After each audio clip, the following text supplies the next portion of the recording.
Assalamualaikum viewers and welcome to my channel Study Law with Bushra. So in today's video we are going to discuss the difference between an act and ordinance. But before starting the discussion, I request you all to please subscribe to my channel and don't forget to press the bell icon for latest updates. Do share this video with your friends and don't forget to comment your feedback. So let's move towards the discussion.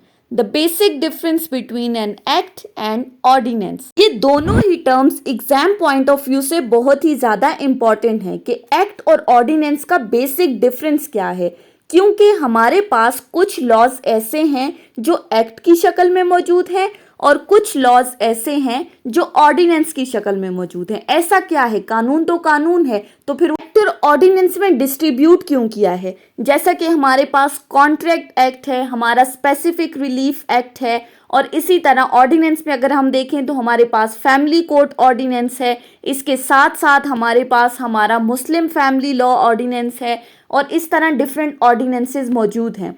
तो इनको ordinance और act की शक्ल में बनाने का मकसद क्या था? ये क्यों? ये किसने एक्ट बनाए, ऑर्डिनेंस किसने बनाए हैं?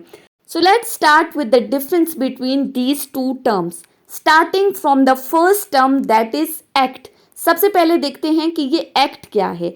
एक्ट को अगर हम डिफाइन करें तो एक्ट कहते हैं, एक्ट एक कोडिफाइड लॉ है. कहीं पर भी आप इसकी डेफिनेशन देख लो तो लिखा आएगा कि act is a codified law. अब ये कोडिफाइड का क्या मतलब है? मीन्स कोड शुदा, to arrange the laws and rules into systematic order. यानी कि आपके पास जो लॉज मौजूद हैं वो डिफरेंट सेक्शंस या डिफरेंट आर्टिकल्स में डिवाइड हुए हैं. जैसा कि अगर हम पीपीसी में देखें, हमारा जो पाकिस्तान पीनल कोड है वो एक कोडिफाइड लॉ है, यानी कि हमारे पास जितने भी उसके अंदर लॉज मौजूद हैं वो एक सिस्टमैटिक ऑर्डर में अरेंज किए गए हैं. जैसे सेक्शन 365 है तो हमें पता है कि वो किडनैपिंग से रिलेटेड है. इसी तरह अगर हम आर्टिकल्स को देखें तो कॉन्स्टिट्यूशन ऑफ पाकिस्तान में डिफरेंट आर्टिकल्स मौजूद हैं. जैसा कि आर्टिकल 9 को ले लेते हैं, हमें पता है कि राइट टू लाइफ जो है वो आर्टिकल 9 के अंदर डिस्कस किया गया है. इसी तरह आर्टिकल 9 से आर्टिकल 28 तक डील करते हैं फंडामेंटल राइट से. सो एक्ट क्या है? हमारे पास एक कोडिफाइड लॉ है. अब ये कोडिफाइड लॉ बनाया किसने है? Act is a codified law which is passed by the parliament.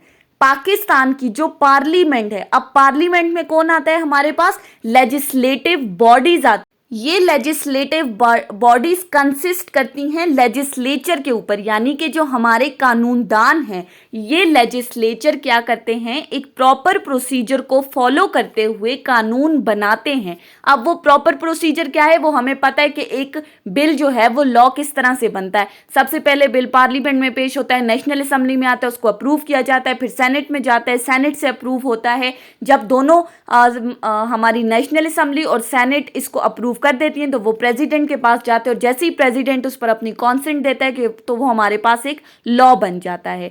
So act is simply a codified law which is passed by the parliament. और पार्लियामेंट के अंदर कौन आता है? हमारी लेजिस्लेटिव बॉडीज, लेजिस्लेचर हैं.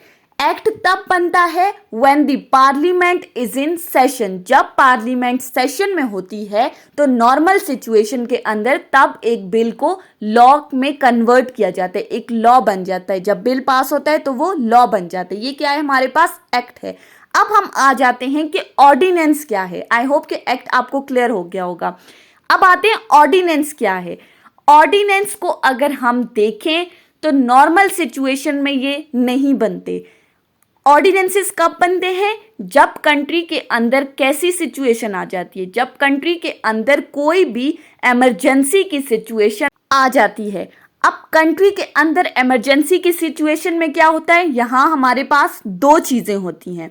क्या क्या? सबसे पहली आ गई when the assemblies has been dissolved, when the parliament is dissolved, या जब पार्लियामेंट डिसॉल्व हो गई. और second condition when the parliament is not in session.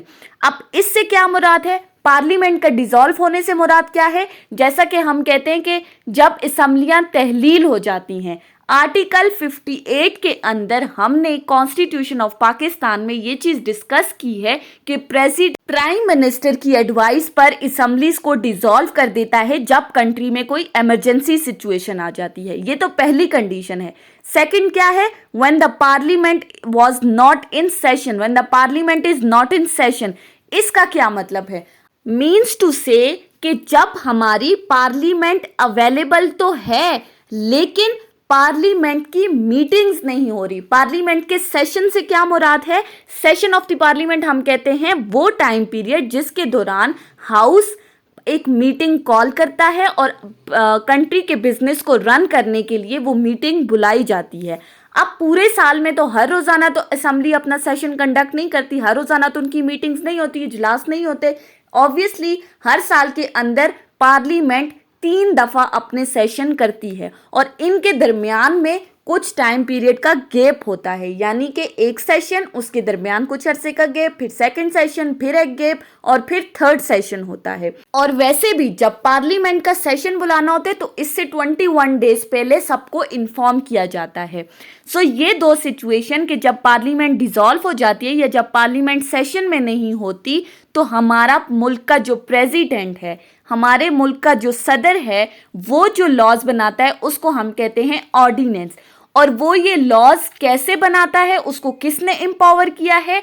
Article 89 of constitution of Pakistan empowered the president of the country to make the laws that are called ordinances. इस article के अंदर president को ये इख्तियार दिया गया है कि वो कुछ लॉज बनाता है इमरजेंसी सिचुएशन में और उन बनाए जाने वाले लॉज को नाम दिया जाता है ऑर्डिनेंस का।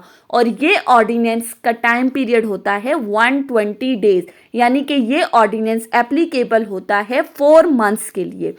अगर तो इमरजेंसी सिचुएशन के बाद जब नॉर्मल सिचुएशन आ गई, अगर तो पार्लियामेंट चाहे और इसमें कुछ ऐसी रेक्टिफिकेशन करे, कुछ चेंजेस करे, अगर वो इसको रेक्टिफाई करती है, फिर तो हम इस इमरजेंसी सिचुएशन में बनाए जाने वाले लॉज को रेक्टिफिकेशन के बाद एक्सटेंड कर सकते हैं। कौन एक्सटेंड कर सकती है?